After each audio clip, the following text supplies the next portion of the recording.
ठीक है, work mail करने हैं मुझे। चलो हमने लास्ट टाइम मटेरियल किया था, जो मारू पण प्रोसेस में जતું રહ્યું છે। अब ब्लैक ब्लैक થઈ ગયું છે ને।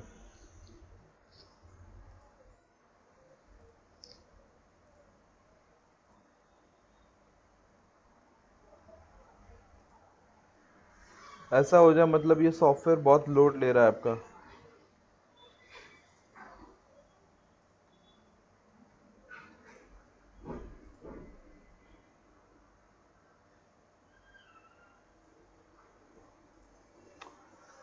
ओके, अभी आगे हम शेडर्स देखने वाले हैं। ठीक है, लास्ट टाइम मैंने आपको इसकी प्रॉपर्टीज बताई थी, कलर वगैरह, शाइनिंग कहाँ से चेंज होता है एक्सेट्रा सब। Now next is shaders, shaders and maps, ये आज कवर करते हैं।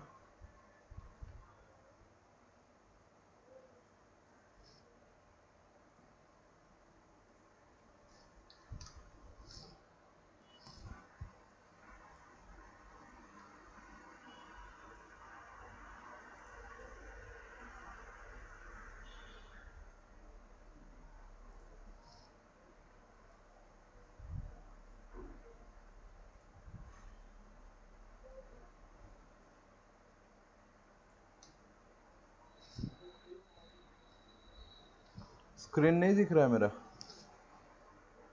शेयर किया था मैंने।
ओके, अप्लाई मटेरियल,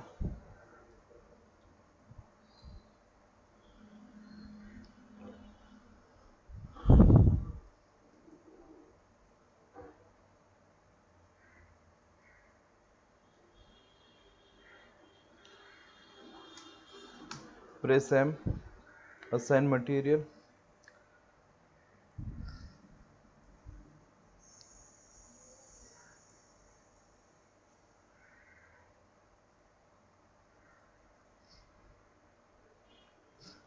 आप जब भी काम करो ना तो एक चीज़ और ध्यान में रखना कि नेमिंग कर देने का मटेरियल का। तो आपको बहुत सारे मटेरियल अगर सेम भी होंगे ना, थोड़ा ऊपर नीचे है क्वालिटी में, ओके, तो कंफ्यूजन नहीं होगा, आपको पता चलेगा कौन सा मटेरियल है।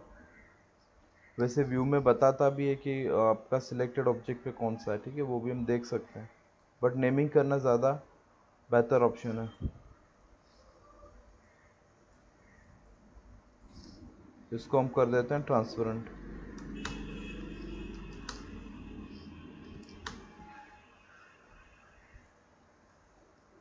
ओके,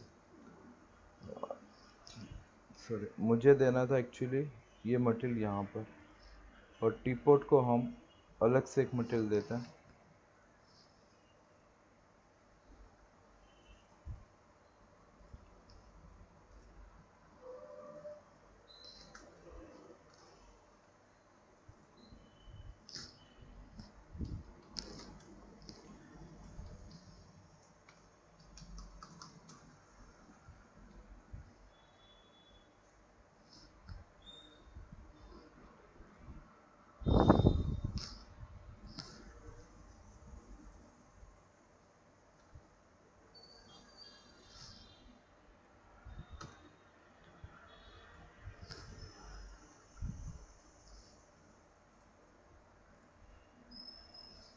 नीचे एक मटेरियल दे दिया हमने।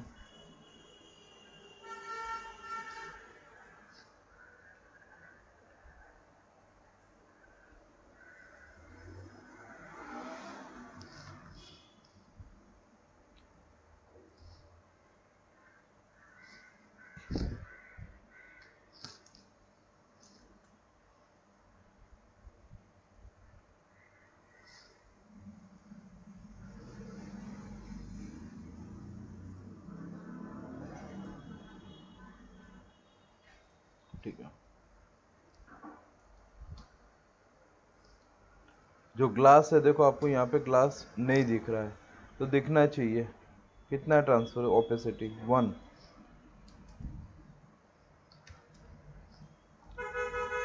दिख रहा है अभी? दिख रहा है ना? तो ओपेसिटी जो है आपका उतना रखो जितना कि ओके, बैकग्राउंड में मतलब जो भी आपका जैसा ग्लास है वैसा दिखाई दे। ओके, अब हम यहाँ पर देखेंगे शेडर्स।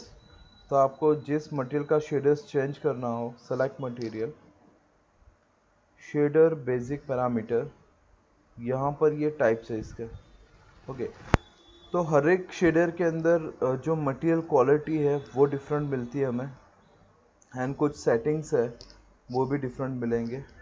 ओके, तो डिफ़ॉल्ट अभी जो है वो कौन सा है? ब्लेन। आप कोई भी यहाँ पर स्लॉट लोगे, डिफ़ॉल्ट शेडर्स इज ब्लेन, ये याद रख लेना। What is the default shaders? The default shaders is Blinn. Okay, अब हम चेंज करते हैं। तो ब्लेन के अंदर जो प्रॉपर्टीज़ है वो हमने लास्ट टाइम देख ली सारी, ambient, diffuse, specular, specular highlights वगैरह, इल्यूमिनेशन, ओपेसिटी। अब हम यहाँ पर चेंज करते हैं, click on anisotropic, click anisotropic basic parameter. देखो, पैरामीटर के अंदर बहुत सी चीज़ें, मतलब यूँ समझिए कि 60% पैरामीटर प्रॉपर्टी, पैरामीटर यानी कि प्रॉपर्टी तो वो सेम ही रहेगी। कुछ प्रॉपर्टीज़ आपको एक्स्ट्रा मिलेगी जो ऑब्जेक्ट को दूसरे शेडर से डिफरेंट करती है।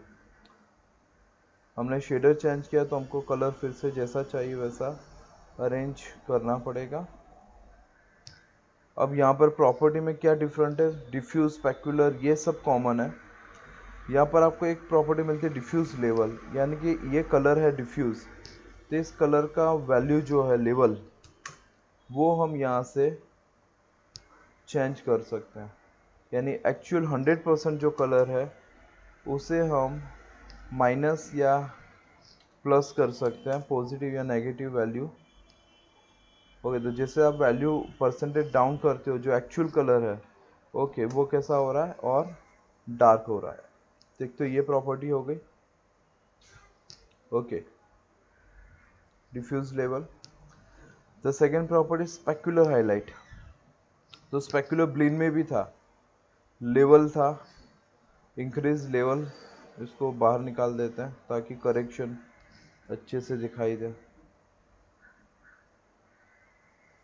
तो स्पेक्युलर इंक्रीज किया हमने, शाइनिंग, तो इसकी बहुत अच्छे से प्रैक्टिस करनी पड़ेगी तुम लोगों को, क्योंकि कोई भी अच्छा आउटपुट सिर्फ अच्छा मॉडलिंग करने से अच्छा नहीं लगता है। साथ में जितना मॉडलिंग का इम्पोर्टेंस है उतना ही टेक्सचरिंग यानी कि मटेरियल का भी इम्पोर्टेंस है और उतना ही लाइटिंग का भी इम्पोर्टेंस है। तो हर चीज़ पे आपको ज़्यादा प्रैक्टिस करके अच्छी स्किल डेवलप करना पड़ेगा, अच्छे से प्रॉपर्टी को समझना पड़ेगा और उसके लिए ज़्यादा प्रैक्टिस चाहिए। ओके, तो लेवल हमने बढ़ाया, ब्लीन में था वैसे ही है, ग्लोसनेस भी सेम वैसे ही है। ओके, तो यहाँ पर हम स्पेक्युलर एरिया जो है एज वाइज ये इंक्रीज डिक्रीज करते हैं। ओके, तो आप देखो हर एक ऑब्जेक्ट का स्पेक्युलर जो शाइन होता है, मैंने लास्ट टाइम भी कहा था कि वो सेम नहीं होता है। आपके आसपास आप चीज़ें पड़ी, आप देख लो, ऑब्जर्व कर लो, तो हर ऑब्जेक्ट पर स्पेक्युलर लेवल डिफरेंट होगा, उसका मटेरियल टाइप जैसा होगा ना। प्लास्टिक है तो प्लास्टिक में भी ग्लोसी प्लास्टिक, मैट प्लास्टिक, अगर प्लास्टिक है तो भले ही प्लास्टिक क्वालिटी सेम हो, लेकिन आपके पास 6 महीने पुराना कोई बोतल पड़ा है और अभी जस्ट हफ्ते पहले लाया हुआ एक बोतल पड़ा है, वैसा ही मटेरियल, तो वो भी शाइनिंग डिफरेंट होगा, क्योंकि वो घिसता है तो रफ हो जाता है। ओके, तो ये सब चीज़ें मैटर करती है, लाइटिंग मैटर करती है। ओके, तो ग्लोसीनेस के बाद है एनिस्ट्रॉफी। एनिस्ट्रॉफी में आप एंगल जो होता है, ठीक है, ये चेंज कर सकते हो, एंड इसका जो स्पॉट्स है, ओके, जैसे अभी हमने स्पॉट जो एंगल यहाँ से चेंज होगा, एनिस्ट्रॉफी ये वैल्यू बढ़ाया हमने, तो ये आपका स्पॉट जो वो सर्कल बेस हो गया, जो यहाँ पे रिफ्लेक्ट हो रहा है वो एक सर्कल बेस स्पॉट है। बट जब आप इसे बढ़ाते हो तो ये one type of elliptical shape ले लेता है, जितना इंक्रीज डिक्रीज करो, यानी कि आप एरिया को नैरो या वाइड कर सकते हो, उसके हिसाब से इसका जो शाइनिंग शेप है देखिए वो डिफाइन होगा। Okay, like this. And angle, तो अगर मुझे ये जो ऐसे वर्टिकल फॉर्म में है इससे रोटेट करना है, तो मैं यहाँ पर एंगल देकर पूरा जो शाइन है उसका व्यू चेंज कर सकता हूँ, एंगल चेंज कर सकता हूँ, not a view, angle. Okay, तो यहाँ पर आपको डिग्री वैल्यू देना है, आप उतना रोटेट कर पाओगे स्पेक्युलर को। ओके, तो आपको वर्टिकल नहीं चाहिए, हॉरिजॉन्टल शाइन करना है या क्रॉस एंगल करना है। ग्लोसीनेस अमाउंट देखिए, लेवल,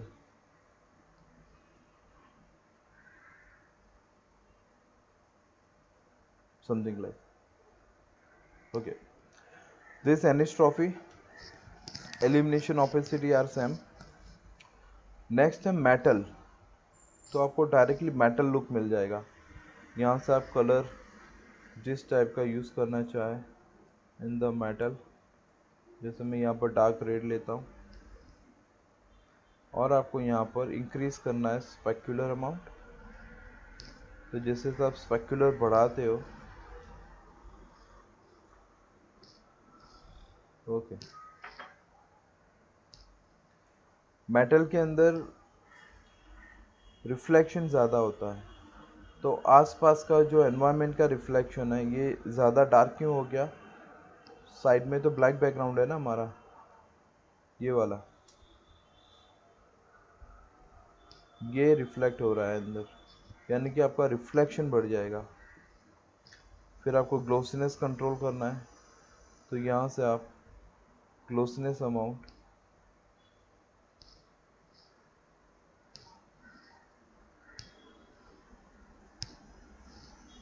ओके, यहाँ से कंट्रोल कर सकते हो, लाइक दिस।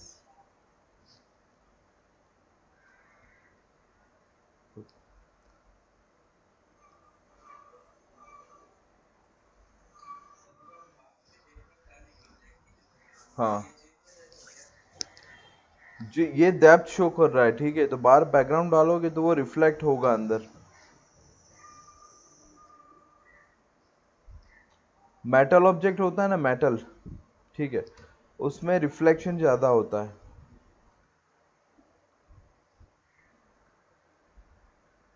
तो ये डिपेंड ऑन परसेंटेज, हम कितना परसेंट मेटल क्रिएट करना चाहते हो। ओके,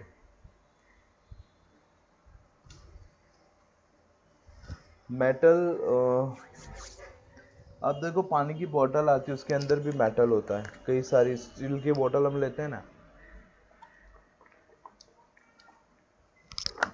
तो उसमें कुछ पोर्शन आपको बहुत शाइनी दिखेगा और बाकी का जो है वो डार्केस्ट दिखेगा, तो लाइट को अपने अंदर ऑब्जर्व कर लेता है वैसे। ठीक है, पूरा आपको यहाँ पे रिफ्लेक्शन डालना है तो वो अलग तरीके से करेंगे, उस पर भी आते हैं हम बाद में। मल्टी लेयर, अब मल्टी लेयर के अंदर डिफ्यूज, कलर, ये सब कॉमन है।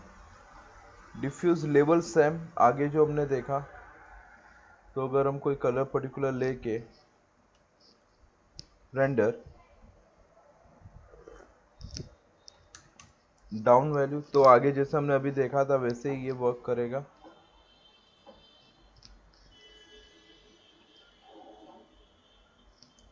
लेवल,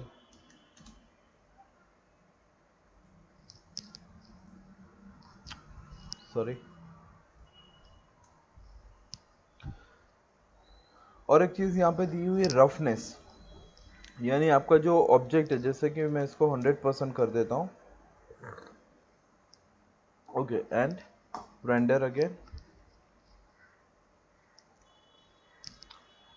रफनेस वैल्यू बढ़ा दें। कोई भी चीज़ जब रफ होती है ना, तो नई की जगह वो पुराने लगने लगती है, तो आप रफनेस रखोगे तो उसका जो आउटपुट है वो थोड़ा और डल लगने लगेगा। ओके, जब हम कोई रस्टी या फिर ओल्ड थिंग्स दिखानी होती है तो वहाँ पर रफनेस प्रॉपर्टी को इंक्रीज किया जाता है, रफनेस उसके लिए, यानी जो लुक है वो फ्रेश लुक नहीं आएगा आपका, थोड़ा डल लुक आएगा। ओके, जैसे स्पेशली गेमिंग में, तो गेमिंग में हर चीज़ एकदम नई नहीं होती पेटी पैक, लेकिन आर्किटेक्चर मॉडलिंग आप देखोगे तो उसमें आपको हर चीज़ पेटी पैक जैसा रखी हो ना, अच्छे से मस्त साफ की हुई, शाइनिंग की हुई, वैसी लगेगी। अब इसके अंदर मल्टी लेयर में हमें टू स्पेक्युलर लेवल मिलता है, first specular layer, second specular. Okay, तो यहाँ पर आप स्पेक्युलर अमाउंट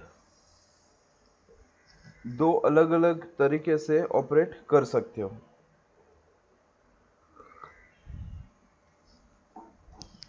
लाइक दिस। देखो,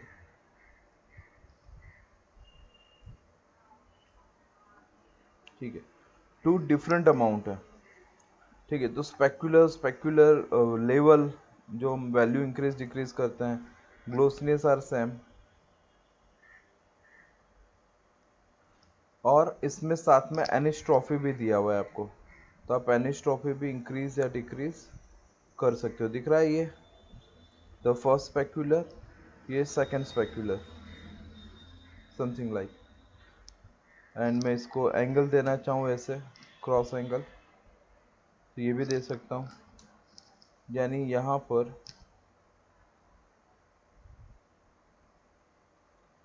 मुझे दो शाइन दिखेगी। एक शाइन इसकी हॉरिजॉन्टल सरफेस पे, horizontal wise, surface wise reflect हो रहा है, और एक शाइन जो है वो वर्टिकल फॉर्म में रिफ्लेक्ट हो रहा है, लाइक दिस। तो जहाँ पर आपको मल्टी शाइन चाहिए, मल्टी स्पेक्युलर चाहिए, तो यूज मल्टी लेयर शेडर। ठीक है, तो देखो हर शेडर में कुछ ना कुछ प्लस माइनस हमें मिलती है property. Oren Nayar, next Oren Nayar plane,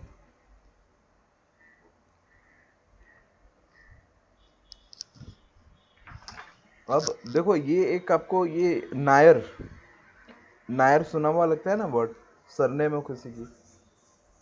हाँ, तो कुछ नेम है ना इसमें ऐसे है जो आपको सुने सुनाए लगेंगे, बिकॉज ऑफ 3ds मैक्स जो है ना, वो किसी एक पर्सन ने नहीं बनाया, बहुत सारे डेवलपर ने मिलके बनाया हुआ है, समझे। अलग अलग जो कंपोनेंट है वो बहुत लोगों ने मिलके बनाया हुआ है, तो कहीं ना कहीं उन लोगों के सरनेम वगैरह जो है, नेम या सरनेम जो कहीं ना कहीं हमें पैरामीटर में मिल जाते हैं।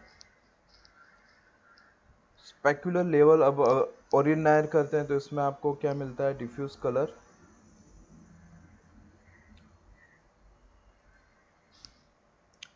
आपको यहाँ पर मिलता है लेवल, जो एक्चुअल कलर है उसमें अब जितना इंक्रीज डिक्रीज लेवल आगे जो है वही है, लेवल रफनेस,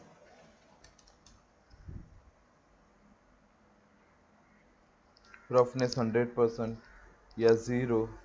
ओके 0 है रफनेस तो कैसा फ्लोरेसेंट लग रहा है कलर, 100 करते हैं तो थोड़ा डल हो जाता है, राइट।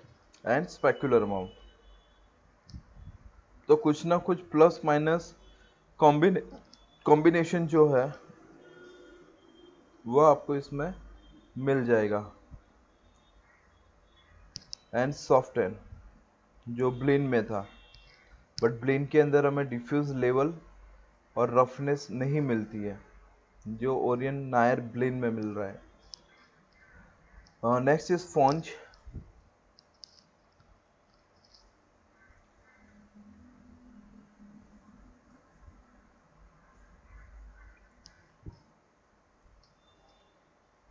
तो यहाँ हमें मिलता है स्पेक्युलर लेवल, ग्लोसीनेस और सॉफ्ट एंड। ओके तो एज फेदर करना है हमें वो वैल्यू। स्ट्रट्स, तो स्ट्रट्स में आपको ग्लोसीनेस, स्पेक्युलर नहीं है, देखो इसमें स्पेक्युलर डायरेक्टली निकल गया, डायरेक्ट ग्लोसीनेस है। किस लेवल पे आपको ग्लोसी करना है, मेटलनेस है, जो हमने डायरेक्ट मेटल किया था, तो यहाँ पर आपको मेटलनेस विथ ग्लोसीनेस के साथ चाहिए, तो आप यहाँ पर मेटलनेस इंक्रीज डिक्रीज कर सकते हो, something like. Okay and opacity, तो आगे मेटल तो था बट ओपेसिटी ओके इनके साथ में नहीं थी, तो यहाँ से हम ओपेसिटी के साथ भी प्ले कर सकते हैं लाइक दिस, यानी कि आपको मेटलनेस चाहिए विथ ट्रांसपेरेंसी तो वो भी मिल जाएगा और with glossiness. And last shader is translucent shader.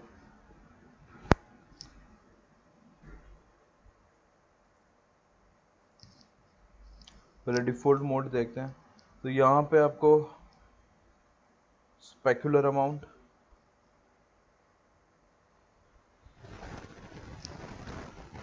ग्लोसीनेस,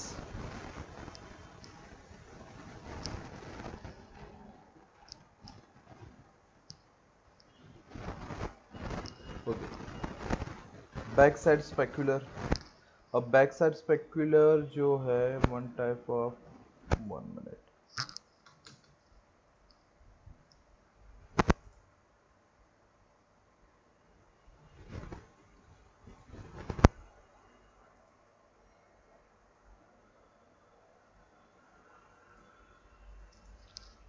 okay glass या कप बना सकते हैं हम। अप्लाई लेथ, तो ऑब्जेक्ट की आउटसाइड सरफेस और इनसाइड सरफेस जो होती है,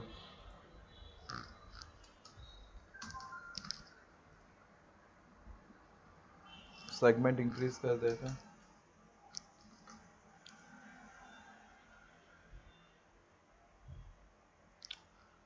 ओके इसका हैंडल जो है ये हम डायरेक्ट में ट्यूब भी ले सकता हूँ, ठीक है। एक और तरीका भी हम, तरीका तो हमें पता है बट मैं यूज कर रहा हूँ। यहाँ पे मैं आर्क ले लेता हूँ, क्रिएट आर्क,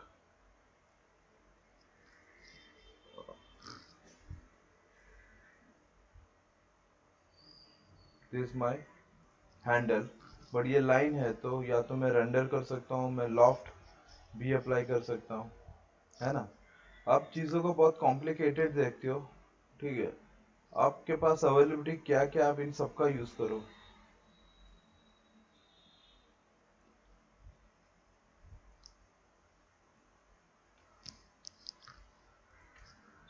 दोनों को हम इसको थोड़ा सा करेक्शन करना है, बाद में ग्रुप करते हैं।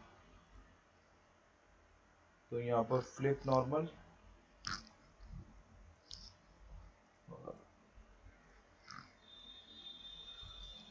कर्व का थिकनेस बहुत ज्यादा है तो थोड़ा कम कर देते हैं, थोड़े से सेगमेंट बढ़ा देते हैं।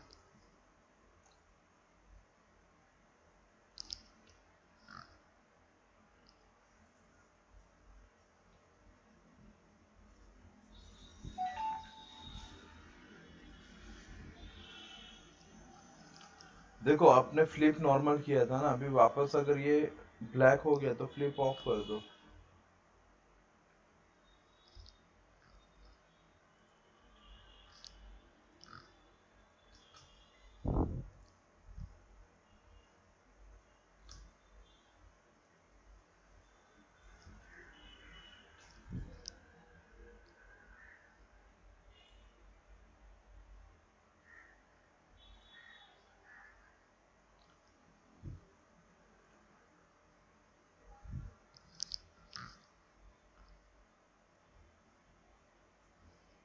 ओके, अब देखो मटेरियल में एक चीज और भी मैं आपको दिखाता हूँ। द गुड थिंग्स इज, अब जैसे आपने लेथ अप्लाई किया, इनसाइड सरफेस आपको नहीं दिख रहा है ना? तो यहाँ पर हम by material click on two sided, हो गया इजी। मटेरियल से हम टू साइडेड कर देंगे, तो ये जो है सरफेस, ये two sided outer and inner by material भी रेंडरेबल हो सकती है, समझे?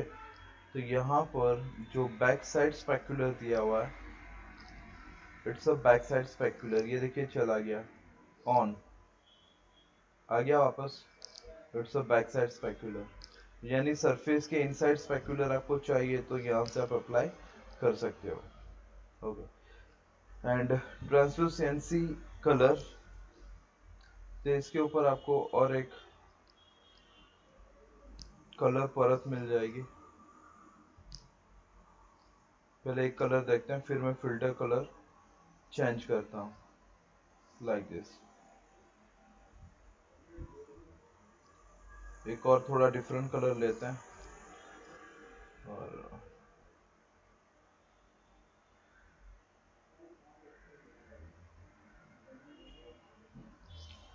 दिख रहा है शेड इसका, ये देखो, थोड़ा ट्रांसपेरेंसी डाउन करना पड़ेगा तो ये दोनों कलर इसके साथ, एक्चुअल कलर के साथ मैच हो जाएंगे। ओके, बट ये कहाँ पर काम का है, तो ये वन टाइप ऑफ ऐसा शेड, ये ग्रेडियंट टाइप लग रहा होगा बट ग्रेडियंट मटेरियल अलग से दिया है। तो ट्रांसलूसेंसी पर्टिकुलर लाइट जहाँ पे मटेरियल में रिफ्लेक्ट होती है, ओके, वैसा कुछ दिखाना है तो काम का है, तो आप यूज़ कर सकते हो। नॉट एवरीवेयर, हर जगह पर अप्लाई नहीं कर सकते, बट कुछ कुछ कंडीशन में इसको यूज़ किया जा सकता है। तो ये आपके सारे शेडर्स हैं। आपको जिस टाइप का ऑब्जेक्ट दिखाना हो, ओके, आपको शेडर चेंज करना पड़ेगा, और आपकी मटेरियल प्रॉपर्टी जो भी है वो आपको ये सारी प्रॉपर्टी को कंबाइन करके एक आउटपुट जो है वो लाना पड़ेगा,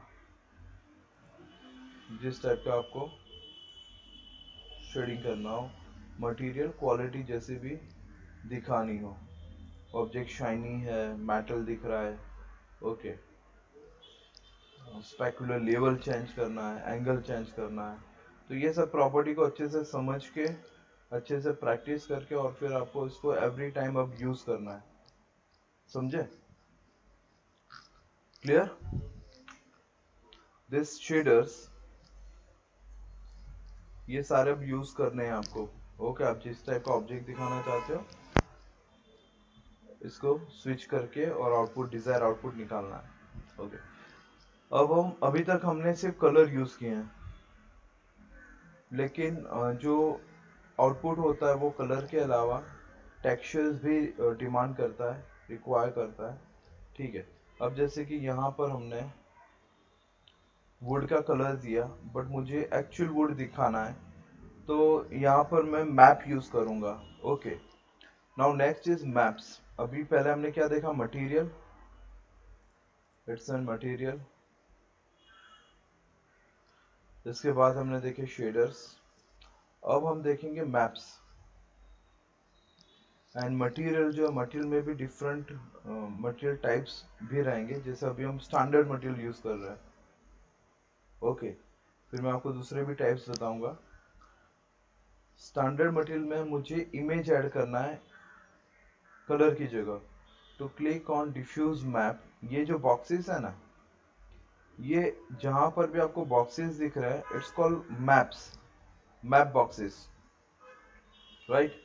तो जो प्रॉपर्टी मैंने दिखाई, वो प्रॉपर्टी में इमेज ऐड हो जाएगा आपका, समझे। अब जैसे कि मुझे यहाँ पर कलर की जगह इमेज डालना है, क्लिक ऑन डिफ्यूज मैप।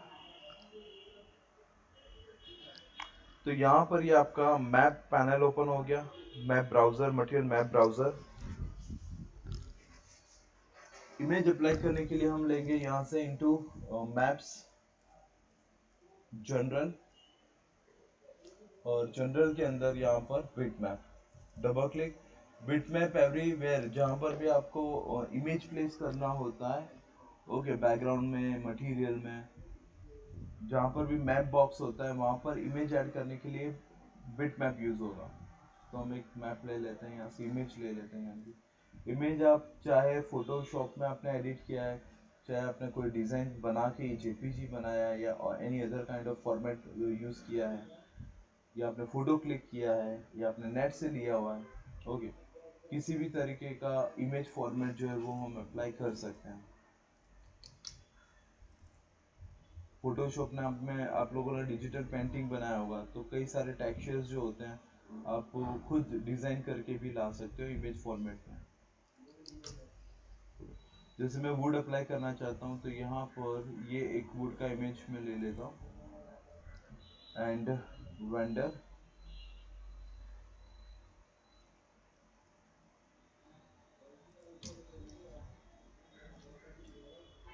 देखिए, ओके। तो जो हमने इमेज प्लेस किया है वो इमेज, ओके, कलर के रिप्लेसमेंट में, यानी कलर की जगह इमेज अप्लाई हो गया। इस तरीके से हम जहाँ पर भी टेक्सचर्स में हमें टेक्सचर्स यूज करना हो, जैसे मुझे अभी फ्लोर में टेक्सचर यूज करना है,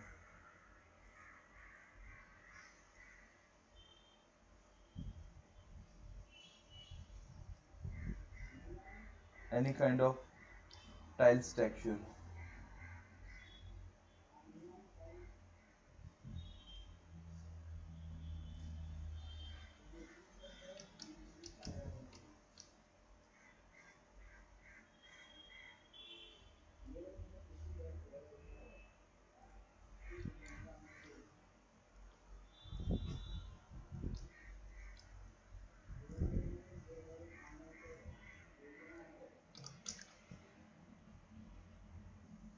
क्लिक ऑन बिटमैप।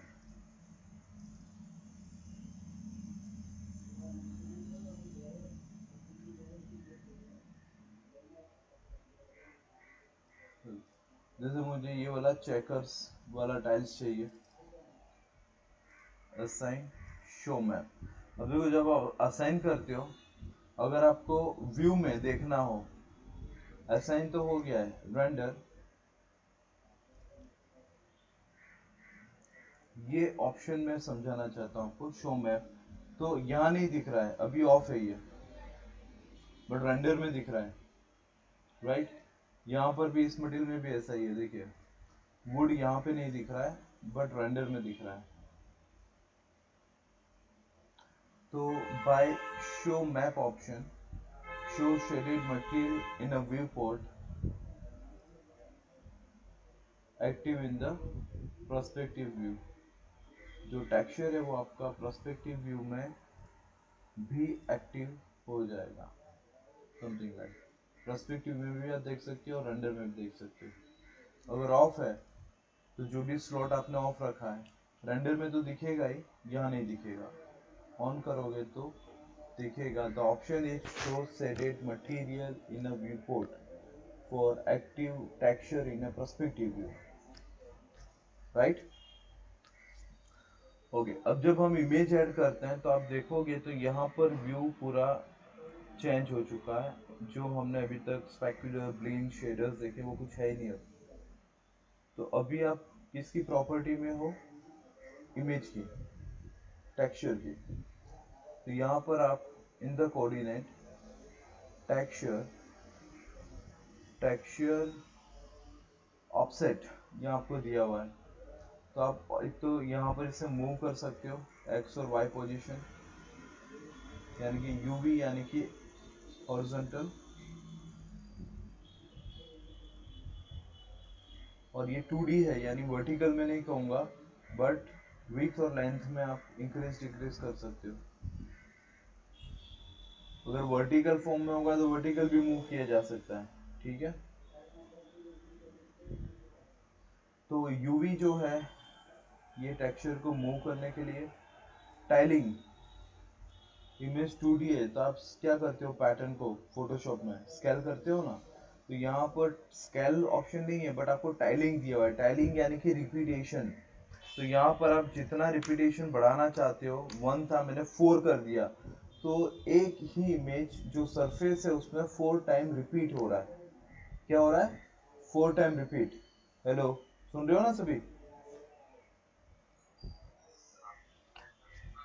ये 1 है, मतलब कि आपने जब अप्लाई किया तो उस सरफेस पर पूरा इमेज अप्लाई हो गया, यानी ये सिर्फ 1 टाइम रिपीटेशन है, ओनली 1 टाइम एक्चुअल साइज में। बट अगर मुझे लगता है कि इतने बड़े बड़े साइज थोड़ी ना, टाइल्स इतने बड़े बड़े होंगे, प्रोपोर्शन को आपको ध्यान में रखना है, आपका कितना एरिया है और दूसरा ऑब्जेक्ट के अकॉर्डिंग। तो यहाँ पर तब आपको ये वैल्यू इंक्रीज करनी है, जितना आप रिपीटेशन बढ़ाना चाहते हो अकॉर्डिंग टू योर स्पेस और प्रोपोर्शन, ठीक है। तो यहाँ से टाइलिंग बढ़ानी होती है। उसके बाद है मिरर। ओके, चेक्स में तो मिरर होगा तो इतना कुछ समझ में नहीं आएगा, फ्लिप हो जाएगा, ठीक है। मैं कोई ऑब्जेक्ट लेके समझाता हूँ सेम थिंग्स, जिस पर हम कुछ रैंडम अप्लाई कर सके, लाइक टी कप सही है, वैसे तो लोगो भी ले सकते थे, ठीक है। यहाँ से मिरर, तो फ्लिप हो जाएगा ऑब्जेक्ट। ये मैंने दोनों एक्सिस में मिरर यू एंड वी दोनों में मिरर कर दिया, समथिंग लाइक, ओके। बट ये आपको समझाने के लिए मैं मिरर इस तरीके से कर रहा हूँ। बाकी मिरर जो होता है वो अगर आपको किसी भी टेक्सचर्स का सीमलेस टेक्सचर चाहिए तो मिरर किया जाता है। सीमलेस का मतलब क्या होता है, ये टाइल मोड में है, ये मिरर कर दिया। क्या होता है सीमलेस, हाँ, जो आपका रिपीटेशन हो रहा है ना, तो उस जहां से रिपीटेशन होगा वहां पर वो कंटिन्यूटी में आ जाए, इट्स कॉल्ड सीमलेस। आपने फोटोशॉप में सीमलेस टेक्सचर बनाए हुए हैं, है ना। तो इसे सीमलेस करने के लिए मिरर किया जाता है इस टाइप के टेक्सचर को, जहां पर वो इजीली मैच हो जाए एक दूसरे के साथ, ओके। ऐसा ना लगे कि ये इमेज फिर से रिपीट हो रहा है, कंटिन्यूटी दिखाने के लिए मिरर यूज होता है, ओके। तो जहां पर ये हम आगे यूज करते भी रहेंगे। एंगल, तो यहाँ पर U angle, V angle and W angle, यानी ये डिग्री पर रोटेट होगा। तो अगर मुझे कोई पर्टिकुलर डिग्री पर रोटेट करना हो तो मैं इस तरीके से 100 डिग्री हॉरिजॉन्टल वर्टिकल एंगल भी दे सकता हूँ। और ये एक्सिस कॉम्बिनेशन है, ओके, यूवी वी डब्ल्यू, यानी एक्स वाई जेड हम कहते हैं ना, तो यहाँ पर एक्स वाई जेड की जगह यू वी एंड डब्ल्यू है, डब्ल्यू यू, ओके।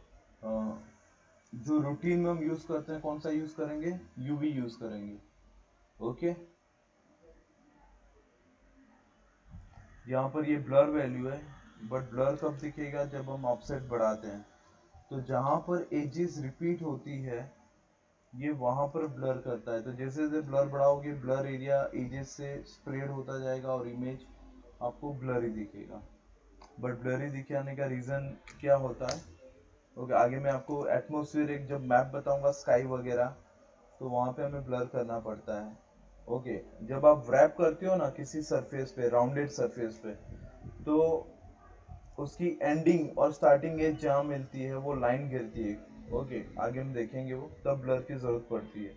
और जो हमने ये रोटेट किया है वो यहाँ से भी होगा, लाइक दिस। ये रोटेट हो रहा है, ये देखिए साइड में वैल्यू चेंज हो रहे हैं यहाँ पर, मैं जब मैं ड्रैग कर रहा हूँ तो हो रहा है। ओके, तो आप चाहो तो यहाँ से भी रोटेट कर सकते हो। इसमें आप एंगल वाइज जब वर्क करो ना, तो आपका मेजरली डब्ल्यू एंगल पे काम होगा। डब्ल्यू एंगल चेंज करने की ज़रूरत में भी आपको पड़ सकती है। ओके, टेक्सचर का एंगल बदलने के लिए। ओके, तो कोऑर्डिनेट जो है ये एवरी टाइम यूज होंगे, यानी जब भी आप टाइलिंग यूज करना चाहो, इमेज के साथ वर्क करते हो, तो आपको कोऑर्डिनेट्स में जाके टाइलिंग, मिरर या एंगल, यूवी ये यूज करना ही पड़ेगा। ओके, ये कॉमन प्रॉपर्टी जो बार बार यूज होती है। फिर से नॉर्मल व्यू में आने के लिए click on go to parent, तो ये वापस नॉर्मल आ गया। ये आप भूलना मत, click on map to open coordinate, click go to parent to back to normal view, click on map, image texture coordinate property, go to parent, again back to view, go to parent option है, ये वाला second last. ठीक है, क्योंकि नया नया जब material सीखते हैं तो फिर इसी में खो जाते हैं। सर मेरे में तो वो आता ही नहीं है फिर से दूसरी बार, तो आपको बैक आना पड़ता है। बैक आने के लिए go to parent, it's a parent view, और टेक्सचर प्रॉपर्टी में जाने के लिए इस मैप बॉक्स पे क्लिक करना है। Okay, right. ओके, तो आज यहीं तक